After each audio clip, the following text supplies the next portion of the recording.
안녕하세요. 저는 경기도에 살고 있는 20대 여성입니다. 이 사연의 주인공은 제가 다니던 직장에서 알게 된 한 살 어린 동생의 이야기인데 지금 생각해봐도 어이가 없고 무서웠던 사건입니다.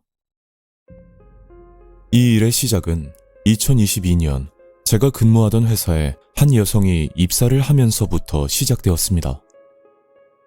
제가 다니던 회사는 휴대폰을 조립하는 제조업 회사였고 대부분의 근무자들이 여성들로 이루어져 있어서 말 그대로 여초회사라고 불리는 그런 곳이었습니다. 그 당시 기준으로 저는 입사한 지 3년 차가 되었을 시점이었고 이 이야기의 주인공인 은지라는 동생이 신입으로 들어왔을 때였죠. 은지를 처음 보고 들었던 생각은 굉장히 부잣집 딸 같은 이미지였고 평소 입고 다니던 옷들도 꽤나 비싼 옷들이었습니다. 그래서 집안이 잘 사나보다 그렇게 생각을 했었고 은지에 대해 크게 신경을 쓰지 않고 지냈었는데 한날은 은지와 가까워질 수밖에 없는 그런 계기가 하나 생겨버렸었죠. 저희 회사 물량 문제 때문에 은지와 제가 야간 전담으로 몇 달간 근무를 해야 했고 주간에서 야간으로 내려간 건 저희 둘뿐이라 서로 이런저런 얘기를 하다 보니 은지와 금세 친해지게 되었습니다. 그렇게 야간 근무를 시작한 지 한 달 정도 지났을 때 은지가 제게 술을 한잔 하자고 이야기를 꺼냈고 저도 모처럼 기분이나 내려는 생각에 은지와 술자리를 가지게 되었었죠. 그리고 그날은 일 얘기가 아닌 서로 개인적인 가정사에 대해 이야기를 나눴고 저도 미처 몰랐던 사실들을 그제야 알게 되었습니다. 은지는 초등학생 때부터 아버지 밑에서 자랐다고 하는데 여태 어머니의 생사조차 모른다는 안타까운 이야기를 들을 수가 있었죠. 은지야, 너 진짜 고생 많았겠다. 그래도 넌 집이 부유한 편 같은데 우리 집은 생활이 너무 빠듯하거든. 에이, 언니 무슨 소리예요. 저 지금 원룸에서 살고 있고 아버지 빚도 많아서 힘든 상황이에요. 그래? 아니 난 네가 명품 옷을 자주 입길래 내가 오해했나 보다. 그렇게 은지의 개인 가정사를 듣고 저희는 더 가까워지는 계기가 되었지만 가끔 은지의 말과 행동이 앞뒤가 맞지 않을 때가 자주 있었습니다. 예를 들자면 은지는 형편이 힘든 상황이라고 해놓고선 매번 비싼 옷들을 입고 다니는 건 물론 은지의 SNS를 봐도 늘 좋은 곳을 가서 밥을 먹는 사진들이 자주 올라오곤 했었죠. 저희 회사 월급이라고 해봐야 다들 비슷비슷한데 은지가 한 끼로 밥을 먹었던 곳은 저희가 최소 이틀은 일을 해야 벌 수 있는 그런 금액대의 비싼 곳들이었습니다. 어쨌든 은지의 개인 사생활이니 저는 그러려니 하고 넘어갔었고 한날은 은지가 저녁을 산다며 저를 불러낸 적이 있었는데 그날은 정말 이해할 수가 없는 날이었죠. 은지와 저녁을 먹으면서 1차로 술을 한 잔 마셨고 시간은 밤 11시가 조금 넘어가고 있었는데 은지가 제게 2차를 가자고 제안을 했었습니다.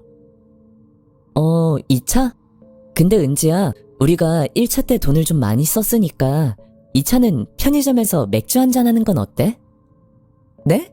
편의점이요? 언니 지금 장난하는 거 아니죠? 그냥 제가 살 테니까 저만 따라오세요.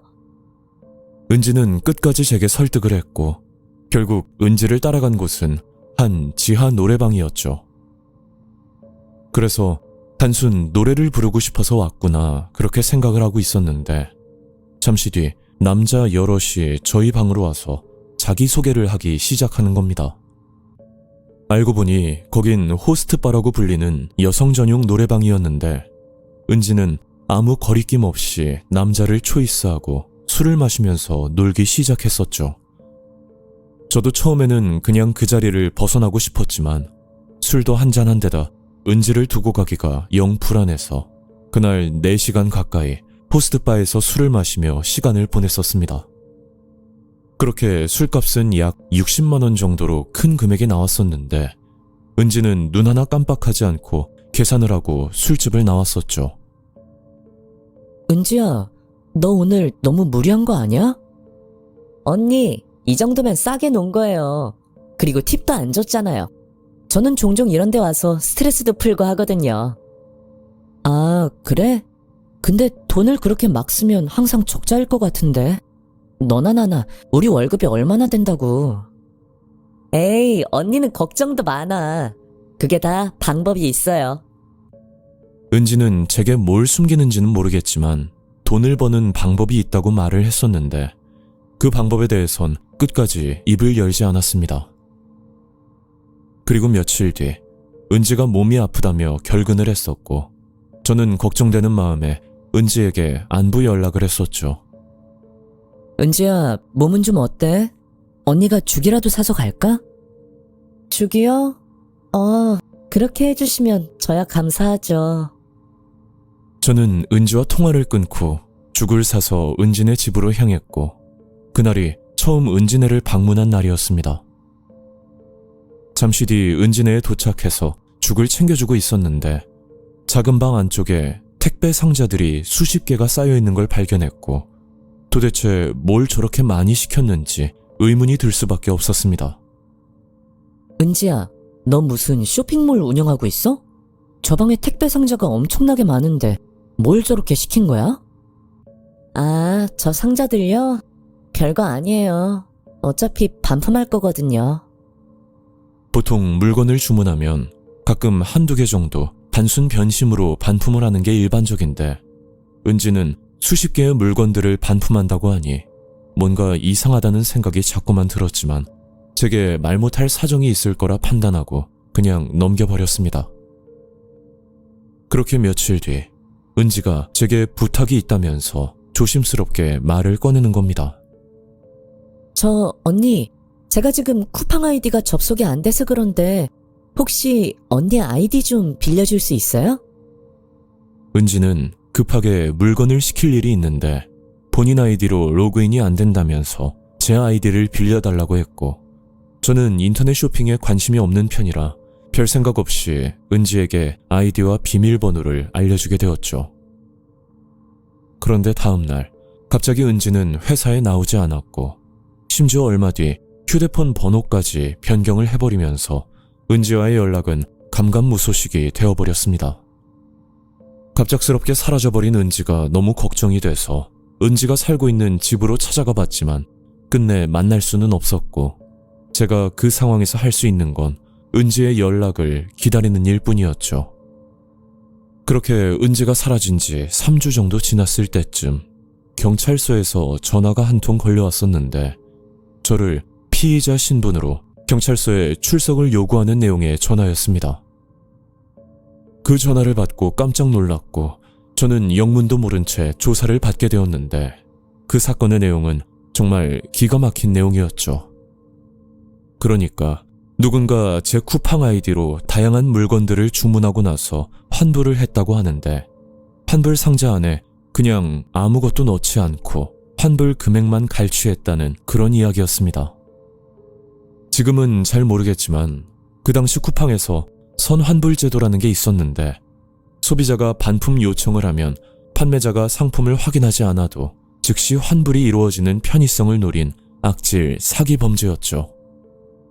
저는 정말 몰랐던 일이라 자초지종을 설명했었고 아이디를 빌려주긴 했지만 물건 주문 시 결제 카드가 제 카드가 아니었기 때문에 다행히도 혐의를 벗어날 수가 있었습니다. 집으로 가면서도 너무 황당하고 어이가 없었는데 누가 봐도 범인은 은지였고 도대체 은지가 무슨 짓을 하고 다니는지는 모르겠지만 지금까지 은지를 걱정했던 제 자신이 참 한심스러울 뿐이었죠. 그리고 얼마 뒤 담당 경찰분께 연락을 받았고 은지가 검거가 되었다는 말을 들었습니다. 은지는 물건들을 주문하고 악의적으로 환불 요청을 한 뒤 남은 그 물건들은 중고 앱으로 판매를 했다는 소식과 함께 중고 앱을 통해 본인이 입었던 속옷들까지 판매를 하면서 돈을 벌었다는 충격적인 내용도 들을 수가 있었죠. 은지가 말했던 돈을 버는 방법이 바로 이런 것이라는 걸 알고 나니 참 허무하고 씁쓸한 생각이 들었습니다. 그렇게 은지는 집행유예를 받았다고 들었고 그 후로 저는 일상생활을 하면서 다시 잘 지내고 있었는데 어느 날 은지가 저희 회사 앞으로 찾아와 제게 이런 말을 꺼낸 적이 있었죠. 언니, 오랜만이에요. 저 때문에 괜히 죄송해요. 그래서 정식으로 사과도 할 겸 제가 이번에 생각한 좋은 아이템이 하나 있어서 언니랑 같이 한번 해보면 어떨까 싶어서요. 일단 여기는 회사니까 요 맞은편에 제 차가 있거든요.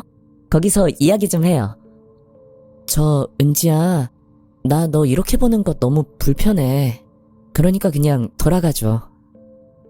은지는 이번 일을 겪고도 정신을 차리지 못했는지 제게 돈을 벌게 해준다며 자꾸만 이상한 말들을 했었고, 저는 은지 말을 무시하고 다시 회사로 들어가려고 하는데 그 착한 표정을 지으면서 말을 하던 은지가 갑자기 욕을 하기 시작했고, 은지의 차라고 생각했던 그 차 안에서 어떤 남자 2명이 내리는 걸 목격할 수가 있었습니다. 그걸 보고 나니 도대체 무슨 목적으로 제게 찾아온 건지도 모르겠고, 만약 그 차를 제가 탔더라면 또 무슨 일이 생겼을지도 모르는 일이기에 저는 너무 무섭기만 했었죠.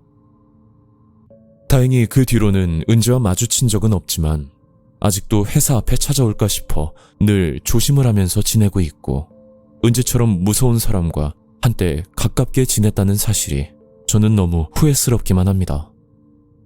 이 일은 제게 직접적인 큰 피해는 없었지만 아무것도 모르고 은지와 계속 가깝게 지냈다면 분명 무서운 사건에 휘말렸을지도 모른다고 생각하니 지금 생각해봐도 정말 아찔했던 그런 경험이었습니다. 오늘 이야기는 여기까지입니다. 구독과 좋아요 잊지 않으셨죠? 다음 영상으로 또 뵐게요. 감사합니다.